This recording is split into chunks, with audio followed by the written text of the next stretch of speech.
പിന്നെ ആദ്യം തന്നെ വന്ന് ഡിസ്റ്റർബ് ചെയ്തതിന് സോറി. പക്ഷേ എനിക്കൊരു ഇമ്പോർട്ടൻറ്റ് കാര്യം പറയാനുണ്ട്. നമ്മുടെ ഈ ചാനലിൽ ഒത്തിരി വ്യൂവേഴ്സ് നമ്മുടെ സ്റ്റോറിയൊക്കെ കാണുന്നുണ്ട്, പക്ഷേ സബ്സ്ക്രൈബ് ചെയ്യുന്നില്ല കേട്ടോ. എല്ലാവരും ഒന്ന് സബ്സ്ക്രൈബ് ചെയ്ത് സപ്പോർട്ട് ചെയ്യണേ. അപ്പോൾ നമുക്ക് നേരെ സ്റ്റോറിയിലോട്ട് പോവാം.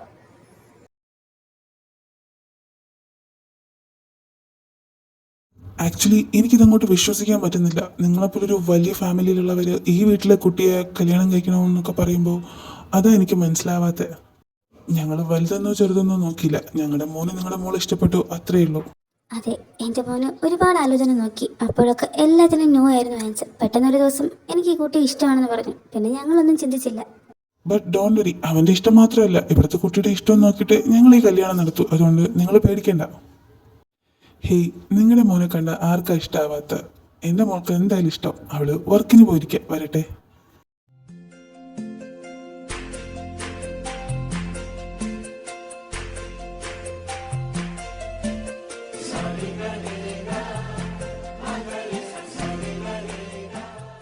അല്ല, നിങ്ങളുടെ വൈഫിനിപ്പോൾ കുറവുണ്ടോ? അന്ന് ആക്സിഡൻ്റ് ആയെന്നൊക്കെ അറിഞ്ഞിട്ടുണ്ടായിരുന്നു. ഇല്ല, ആ ആക്സിഡൻറ്റിന് ശേഷം ബോഡി മൂവ് ചെയ്യാൻ പറ്റില്ല. ഹോസ്പിറ്റലിൽ തന്നെയാണ്. ഇപ്പോൾ 1 വർഷമായി. ഐ തിങ്ക് ഞങ്ങൾ എന്താ പറയുന്നതെന്ന് വെച്ചാൽ അവരെ ഞങ്ങളുടെ ഹോസ്പിറ്റലിലോട്ട് മാറ്റാം. സോ ബെറ്റർ ചികിത്സ നൽകി നമുക്ക് അവരെ പഴയ ലൈഫിലോട്ട് കൊണ്ടുവരാം. ഇന്ന് ഒരുപാട് വർക്ക് ഉണ്ടായിരുന്നു, നല്ല ക്ഷീണം. ഒന്ന് വേഗം കുളിച്ചിട്ട് റെസ്റ്റ് എടുക്കണം, ഇല്ലെങ്കിൽ ശരിയാവില്ല. ആഹാ, മോള് വന്നല്ലോ. വേഗം റെഡി ആയിട്ട് വാ. നിന്നെ കാണാൻ ഇവിടെ കുറച്ച് പേര് വന്നിട്ടുണ്ട്. പെട്ടെന്ന് വാ. എന്താച്ചാ, എന്നെ കാണാനോ? ആരാ വന്നേ? ഞങ്ങളാ. റെഡിയാവേണ്ട ആവശ്യമൊന്നുമില്ല, ഇങ്ങനെ എന്നെ കണ്ടാൽ മതി. എൻ്റെ മോൻ നിന്നെ കാണാൻ വന്നിട്ടുണ്ട്. എന്നെ കാണാനോ? ഇവരെന്തായി പറയുന്നത്? മോൾക്കൊന്നും മനസ്സിലായില്ല അല്ലേ? ഞങ്ങള് കുട്ടി പെണ്ണ് കാണാനാണ് വന്നത്. എൻ്റെ മോന് വേണ്ടി. അവൻ അകത്ത് ബാൽക്കണിയിലുണ്ട്. ആക്ച്വലി അവൾക്ക് അറിയില്ലായിരുന്നു. ഞാൻ ഇപ്പോഴല്ലേ അറിയുന്നത്. മോളെ സാക്ഷി, മോനകത്തുണ്ട്. ഒന്ന് പോയി കണ്ടേക്ക്. പെണ്ണാണല്ലോ, ഇവരെന്തൊക്കെയായി പറയുന്നത്? ആ, ഞാൻ കാണാം അച്ഛാ. എൻ്റെ ദൈവമേ, എൻ്റെ അച്ഛൻ മാത്രം എന്താ ഇങ്ങനെ? എന്നെ മനസ്സിലാക്കുകയില്ല, തോന്നിയതുപോലെയൊക്കെ ചെയ്യും. ഇപ്പം എന്തിനാ ഇങ്ങനെ ഒരു പെണ്ണ് കാണല്? Hello, excuse me. യെസ്.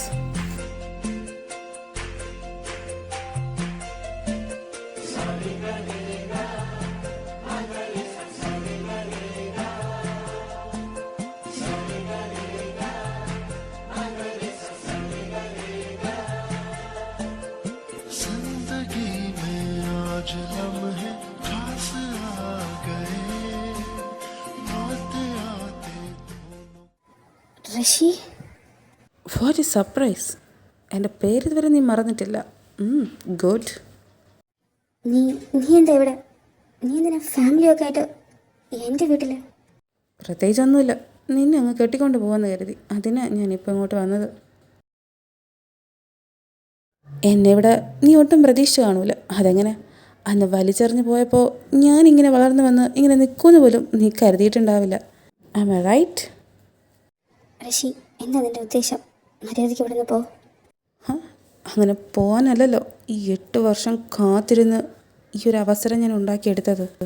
ഇനി നിൻ്റെ ലൈഫ് അത് ഞാൻ തീരുമാനിക്കും. ഋഷി, പഴയ കാര്യങ്ങളൊന്നും ഓർക്കാൻ ഞാൻ ആഗ്രഹിക്കുന്നില്ല. ഇത് ഇവിടെ വെച്ച് നിർത്തിക്കോ. ഓ, നിർത്താനല്ല, തുടങ്ങാനാണ് ഞാൻ ഇങ്ങോട്ട് വന്നത്. അതിനാ ഞാൻ ഇത്രയും വെയിറ്റ് ചെയ്തത്. അന്ന് എല്ലാവരുടെ മുമ്പിലും എന്നെ ഇൻസൾട്ട് ചെയ്തപ്പോൾ ഇങ്ങനെ അല്ലായിരുന്നല്ലോ നിൻ്റെ സംസാരം രീതിയൊന്നും. ഇപ്പം ഞാൻ ആ പഴയ ഋഷിയല്ല. നോക്ക് ഋഷി, അന്നത്തെ പോലെയല്ല ഞാനിപ്പോൾ. എനിക്കിപ്പോൾ ഒരുപാട് പ്രശ്നങ്ങളുണ്ട്. ദയവേത് നീ കൂടെ അതിനിടയിൽ വരരുത് പ്ലീസ്. നിൻ്റെ കാല് ഞാൻ പിടിക്കാം. പ്രശ്നങ്ങൾ തുടങ്ങിയില്ലല്ലോ, തുടങ്ങാൻ പോകുന്നതേ ഉള്ളൂ. മനസ്സിലായോ? നിൻ്റെ അമ്മയെ ഞങ്ങളുടെ ഹോസ്പിറ്റലിലോട്ട് ഷിഫ്റ്റ് ചെയ്യാൻ പോവുക. ഇനി മുതൽ അവരെ കാര്യം ഞാൻ നോക്കിക്കോളാം. എത്രയും പെട്ടെന്ന് നിൻ്റെ എൻ്റെയും കല്യാണം. മനസ്സിലായോ? അതിനിടയ്ക്ക് എന്തെങ്കിലും കാണിച്ചത് നിർത്താൻ നോക്കിയാൽ ആ അമ്മയെ അങ്ങ് മറന്നേക്ക്. നീ ഗുഡ് ഗേളാ, അങ്ങനെ ഒന്നും ചെയ്യില്ലെന്ന് എനിക്കറിയാം. നിൻ്റെ അമ്മ നിനക്ക് വലുതാണല്ലോ. അതുകൊണ്ട് നല്ല കുട്ടിയായിട്ട് ഈ കല്യാണത്തിനങ്ങ് സമ്മതിക്കുക. അല്ലാന്നുണ്ടെങ്കിൽ ഞാൻ പറയണ്ടല്ലോ. ഋഷി. അതെ, ഋഷി തന്നെ. പക്ഷേ 8 വർഷം മുമ്പ് നീ കണ്ട ഞാനല്ല ഇപ്പോൾ. മനസ്സിലായോ നിനക്ക്? എല്ലാം പതുക്കെ മനസ്സിലാവും. ഋഷി, നമ്മൾ തമ്മിലുണ്ടായ പ്രശ്നത്തിന് വെറുതെ ഫാമിലിയെ വലിച്ചഴിക്കരുത്. എൻ്റെ അമ്മയൊന്നും ചെയ്യരുത്. നിൻ്റെ ഫാമിലിയെ തൊട്ട് കളിക്കണമെന്ന് എനിക്ക് യാതൊരു താല്പര്യമില്ല. അതൊക്കെ നിൻ്റെ കയ്യിലാണ്. മര്യാദയ്ക്ക് കല്യാണത്തിന് സമ്മതിച്ചോ. ഞാൻ പറയുന്ന പോലെ എല്ലാം ചെയ്ത നിൻ്റെ അച്ഛനെയും അമ്മയും ഞാൻ ഒന്നും ചെയ്യില്ല, മനസ്സിലായോ? ഋഷി, ഞാൻ എന്നങ്ങനെ ചെയ്യാൻ പാടില്ലായിരുന്നു. എനിക്കറിയാം എൻ്റെ ഭാഗത്തെ തെറ്റ്. പക്ഷേ എൻ്റെ സിറ്റുവേഷൻ അങ്ങനെയായിരുന്നു. അതുകൊണ്ടാണ് ഞാൻ അങ്ങനെയൊക്കെ. സോറി. It's to late. നിൻ്റെ സോറിക്ക് 8 വർഷം എടുത്തു. ഈ 8 വർഷം ഞാൻ എങ്ങനെയാണ് ജീവിച്ചതെന്നറിയോ? അതൊക്കെ മനസ്സിലാകണ്ടേ നമുക്ക്? എന്തിനാ ഇപ്പം ഇങ്ങനെ ഒരു കല്യാണം? എന്നെ വേദനിപ്പിക്കാനാണോ? ഞാൻ നിൻ്റെ പാരൻസിനോടെല്ലാം പറയും. എല്ലാം എല്ലാവരോടും ഞാൻ വിളിച്ച് പറയും. നീ ആരോടൊന്നും പറയില്ല, ഞാനാ പറയുന്നത്. മര്യാദയ്ക്ക് എന്നെ അനുസരിച്ച് നിന്നില്ലെങ്കിൽ ചുട്ടുകളയും. നിൻ്റെ ഫാമിലിയോടെ ആരും എന്നെ ചോദിക്കാൻ വരില്ല, മനസ്സിലായോ?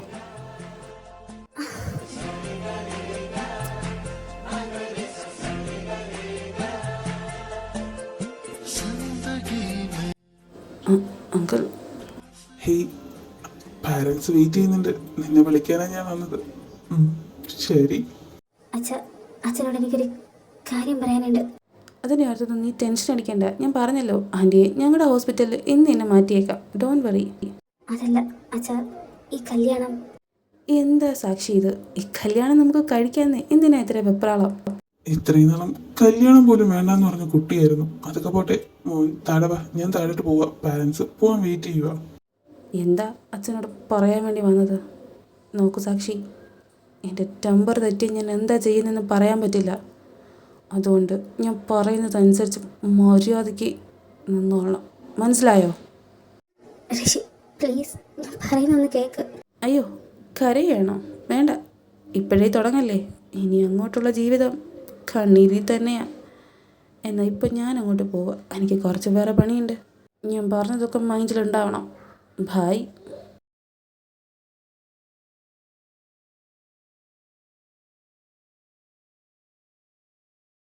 അച്ഛ, എനിക്കൊരു കാര്യം പറയാനുണ്ട്. എനിക്ക് ഈ കല്യാണം വേണ്ട. അച്ഛൻ ഈ കല്യാണം എങ്ങനെയെങ്കിലും നിർത്തണം. എന്നെ കൊണ്ട് പറ്റൂല. നിർത്താനോ? അതിന് നിന്റെ സമ്മതം ഇവിടെ ആരോ ചോദിക്കുന്ന? ഈ കല്യാണം നടക്കും, അത് ഉറപ്പാ. അച്ഛ പ്ലീസ്, ഈ കല്യാണം നടത്തരുത്. എനിക്കിതിൽ താല്പര്യമില്ല. പിന്നെ എന്താ നിന്റെ ഉദ്ദേശം? ഇങ്ങനെ അങ്ങ് നിൽക്കാനാണോ? അമ്മയുടെ അവസ്ഥ അറിയാലോ. ഇനി ഞാനായിട്ടൊന്നും പറഞ്ഞു തരണ്ട. ഇതാകുമ്പോൾ അവരെന്നെ ട്രീറ്റ്മെന്റ് സ്വന്തമായിട്ട് ചെയ്യാമെന്ന് പറയുന്ന. ഇതിനപ്പുറം വേറെ എന്ത് വേണം? അല്ലെങ്കിൽ തന്നെ ഇവിടെ വരുമാനം എന്ന് പറയാൻ ഒന്നുമില്ല. അച്ഛ, ഞാൻ വേണമെങ്കിൽ രാത്രിയും ജോലിക്ക് പോവാം, നൈറ്റ് ടൈമും പോവാം, ഡേ ടൈമും പോവാം. കിട്ടുന്നതൊക്കെ അച്ഛൻ്റെ കയ്യിൽ കൊണ്ടുതരാം. പക്ഷേ ഈ കല്യാണം വേണ്ട അച്ഛ. അമ്മയെ അവരെ ഹോസ്പിറ്റലിലോട്ട് ഷിഫ്റ്റ് ചെയ്യേണ്ട. ഞാൻ നോക്കിക്കോളാം അമ്മയെ. അമ്മയെ ഞാൻ എപ്പോഴും ഷിഫ്റ്റ് ചെയ്തു. പിന്നെ നിന്റെ വരുമാനം അതെനിക്കറിയാലോ. നിന്നെയും നിന്റെ അമ്മയും എന്ന് ഞാൻ നോക്കാൻ തുടങ്ങി അന്നോട്ട് തുടങ്ങിയത് എന്റെ ഈ കഷ്ടകാലം. മനസ്സിലായോ? പറയുന്ന പോലെ അനുസരിച്ചോ? അവൻ അന്യനൊന്നുമല്ലല്ലോ, നിനക്ക് പണ്ട് അറിയാന്നുള്ളവനല്ലേ. പിന്നെ പോയി കിടന്ന് ഉറങ്ങിക്കോ, നാളെ ജോലിക്ക് പോകാനുള്ളതല്ലേ.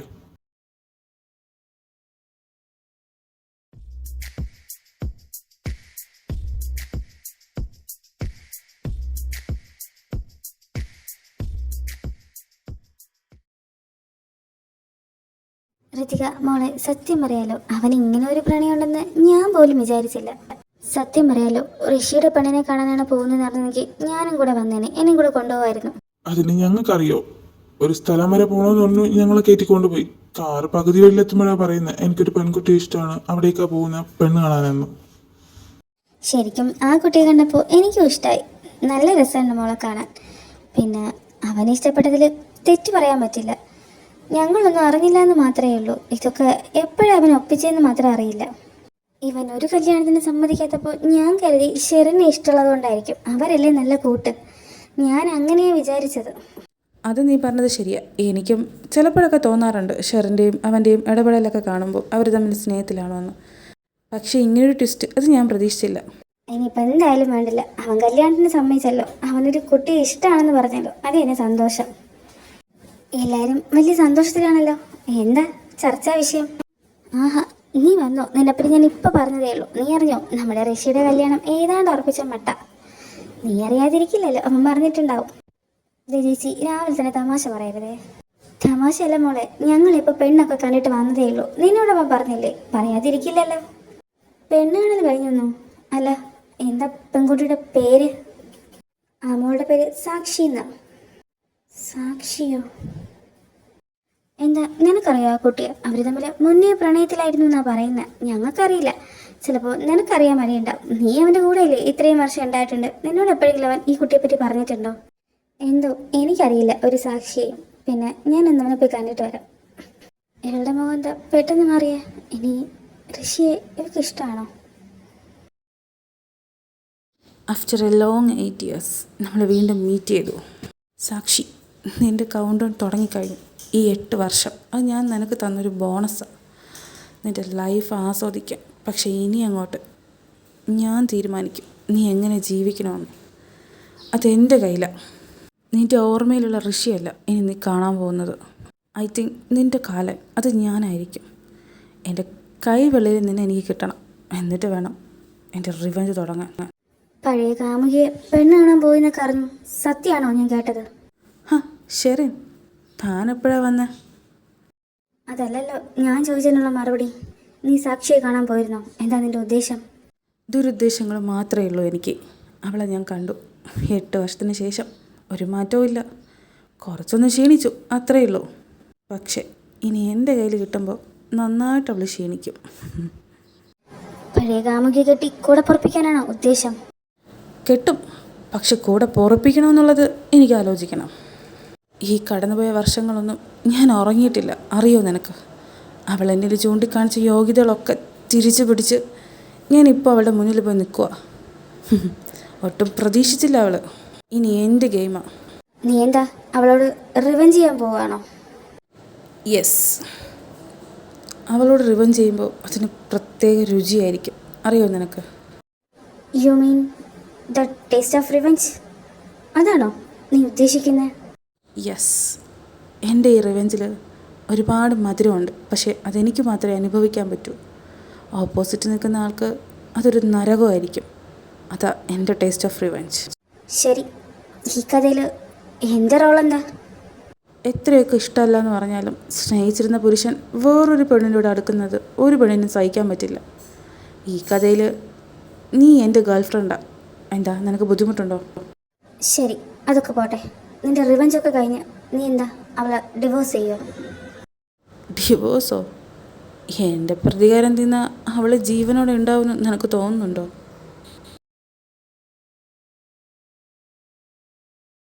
അതെ, ഋഷിയുടെ വീട്ടിൽ നിന്ന് വിളിച്ചിട്ടുണ്ടായിരുന്നു. അവർക്ക് ഉടൻ തന്നെ കല്യാണം വേണം, വിത്തിൻ 1 week. മനസ്സിലായോ നിനക്ക്?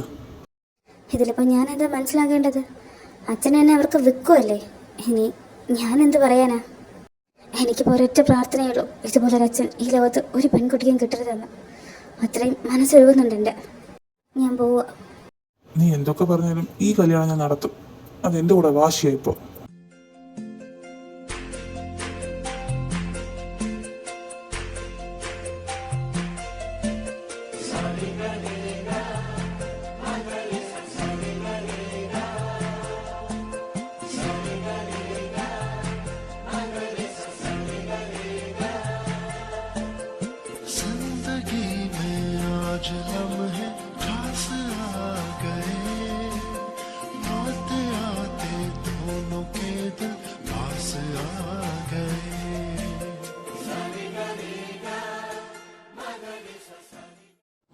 ബാ, നമുക്കൊന്ന് പുറത്ത് പോകണം.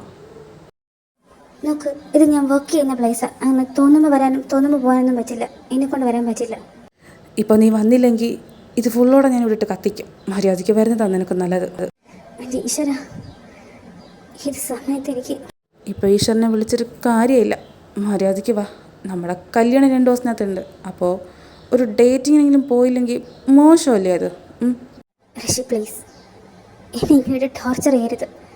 ഞാൻ പറഞ്ഞില്ലേ, അന്നെനിക്ക് അങ്ങനെ പറ്റിപ്പോയതാ.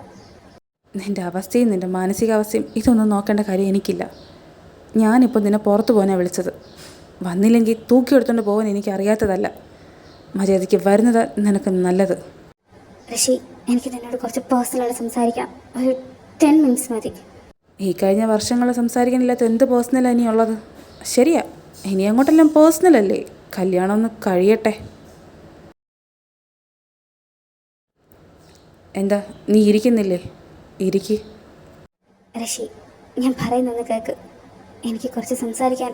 Hello guys, good morning. ഓ ഇതിപ്പോഴും കൂടെ ഉണ്ടോ?